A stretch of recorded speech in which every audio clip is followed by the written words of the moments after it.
Olá pessoal, aqui é o professor Tom e hoje a gente vai falar um bocado, sobre as fases do capitalismo.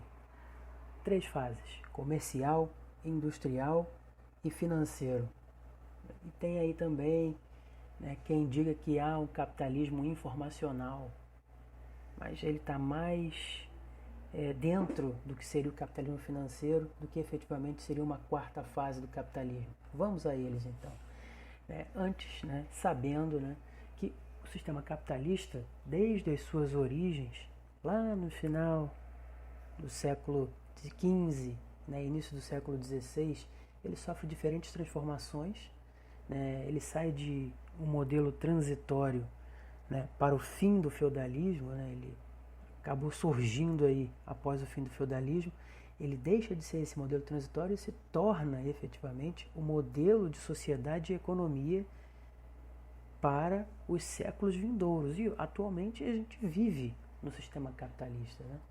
As principais análises da história do capitalismo, elas dividem o capitalismo efetivamente em 3 grandes fases, que a gente vai ver a partir de agora. Bem, o capitalismo começa com o capitalismo comercial, que ele só conseguiu se efetivar a partir da expansão do comércio internacional no contexto da Europa. Esse capitalismo comercial ele ficou marcado pela expansão marítima e também colonial.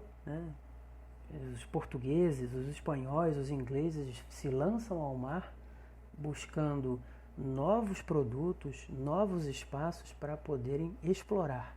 E aí transformam esse capitalismo em capitalismo comercial.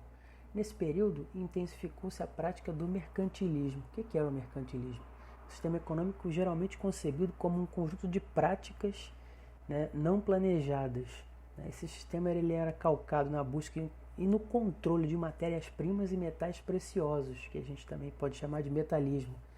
Além da intensiva troca comercial internacional, em que cada estado nacional aí procurava manter uma balança comercial favorável. O que seria uma balança comercial favorável? Vender mais do que comprar, ficar no lucro. Outro desenvolvimento importante durante essa fase do capitalismo, durante o capitalismo comercial, foi a manufatura, que foi importante para ser aí o início do que viria a ser a Revolução Industrial Inglesa já a partir do século XVIII. O resultado sobre o espaço geográfico ele foi a constituição de muitas cidades e o crescimento de algumas outras, embora a população continuasse majoritariamente rural. No início da formação das cidades, a relação com o campo ela era deficitária, digamos assim. As cidades tinham menos gente do que a área rural, efetivamente. O que acontece? Tanto nos países imperialistas centrais quanto nas colônias e nas suas menos desenvolvidas, a lógica era essa, tá certo?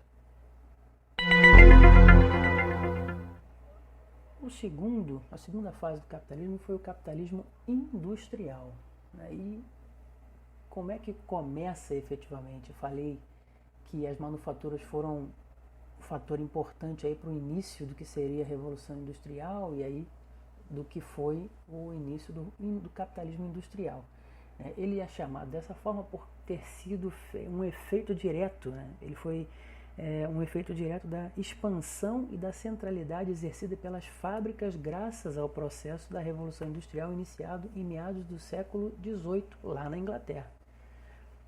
Com isso, a luta por matérias-primas transformadas depois em mercadorias industrializadas intensificou-se demais ao longo do globo. E surgiu a DIT. O que é a DIT? A Divisão Internacional do Trabalho.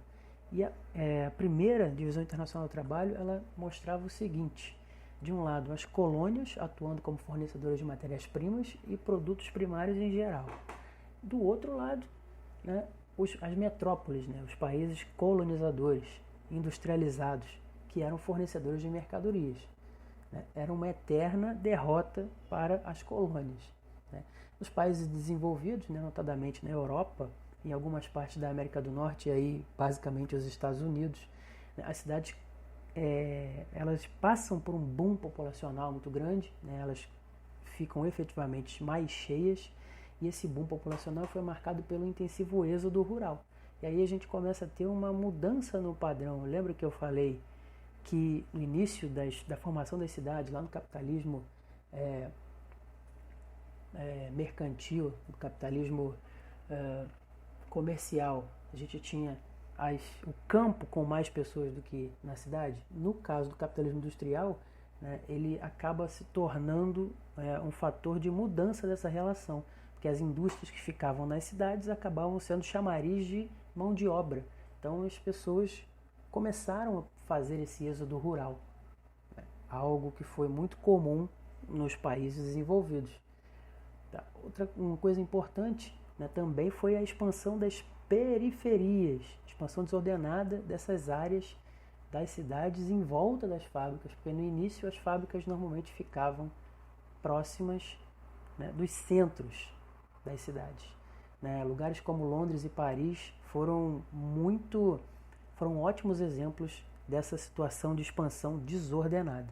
A grande quantidade de trabalhadores empregados nas fábricas e a difusão do pensamento econômico liberal, desenvolvido por Adam Smith, também foram elementos característicos desse momento do capitalismo industrial, que se estendeu até o final do século XIX e início do século XX.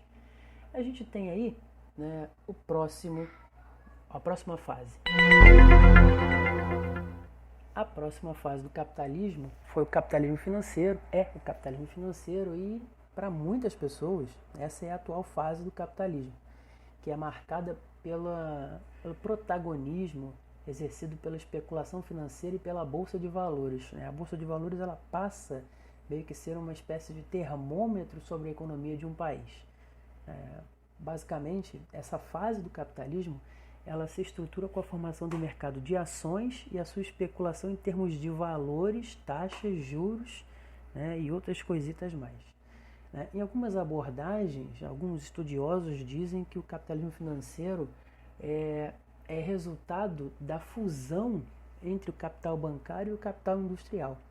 Isso ocorreu muitas vezes porque passou-se a observar que muitas empresas passaram a ser divididas em ações que foram sendo negociadas com base em valores e calculadas a partir do potencial de lucratividade oferecido por tais empresas.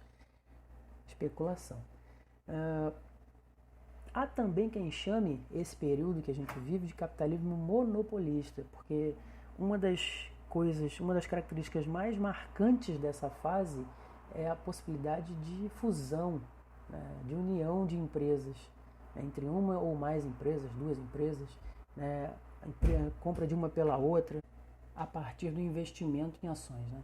E assim, boa parte do mercado, né, em vez de ser gerida pela lei da livre concorrência, né, estaria condenado ao monopólio, ou até mesmo ao oligopólio, embora as grandes fusões do mercado atual não tenham extinguido a competição. Essas grandes fusões que a gente observa aí, a gente pode dar alguns exemplos. Aqui no Brasil, né, a Perdigão comprou a Sadia, o Grupo Pão de Açúcar comprou, né, várias empresas, como por exemplo as Casas Bahia, o Ponto Frio. Né, a gente pode tranquilamente perceber que os produtos que tem nas Casas Bahia tem no Ponto Frio e o preço é exatamente o mesmo. Não existe mais a competição entre essas empresas. Mas, de uma maneira geral, essas empresas que se juntaram acabam abocanhando partes maiores do mercado também. A gente pode também trabalhar aí, né, com a fusão das maiores marcas de cerveja do Brasil, que criaram a Ambev, né, a Brahma, Antártica e a Skol, também um bom exemplo de fusão entre empresas. Né, em nível internacional, a gente pode falar, né, da compra do Yahoo e da Nokia pela Microsoft. A gente tinha o celular da Nokia, agora não existe mais. Além de outros exemplos, outros casos. Essa configuração também permitiu a expansão de algumas marcas pelo mundo todo. Né? Empresas são chamadas de multinacionais ou globais. O principal efeito dessa dinâmica sobre o espaço geográfico foi a industrialização dos países emergentes, como o Brasil, por exemplo. Né? Inclusive, no nosso caso, né, a gente fala muito da industrialização tardia, a gente vai falar disso em outros episódios no Brasil. Né? Os tigres asiáticos também são um ótimo exemplo de industrialização que aconteceu, né, tardiamente, mas, né, com características diferentes da nossa, que a gente vai ver.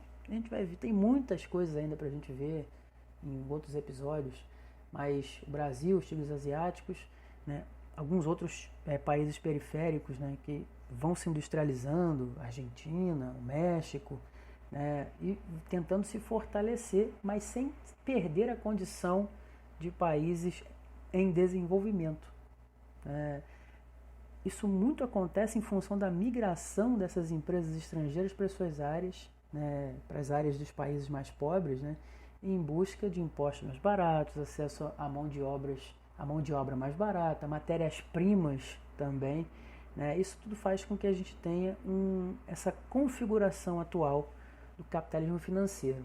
Falei também, né, do capitalismo informacional, que não é uma fase do capitalismo, mas seria um desdobramento do capitalismo financeiro, porque ele está muito ligado ao processo de revolução tecnológica que a gente vem observando a partir do século XX, né, o processo de globalização, né, o avanço das tecnologias de informação, dos fluxos financeiros, fluxos de pessoas, de mercadorias, serviços.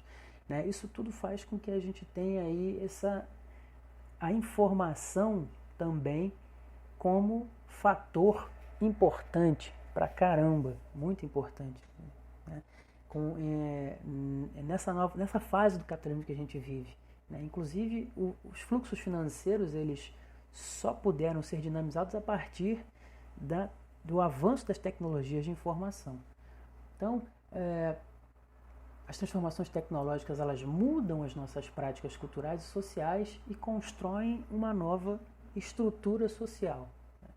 Então a gente acaba não trazendo o capitalismo informacional como uma nova fase, mas sim um desdobramento do capitalismo financeiro.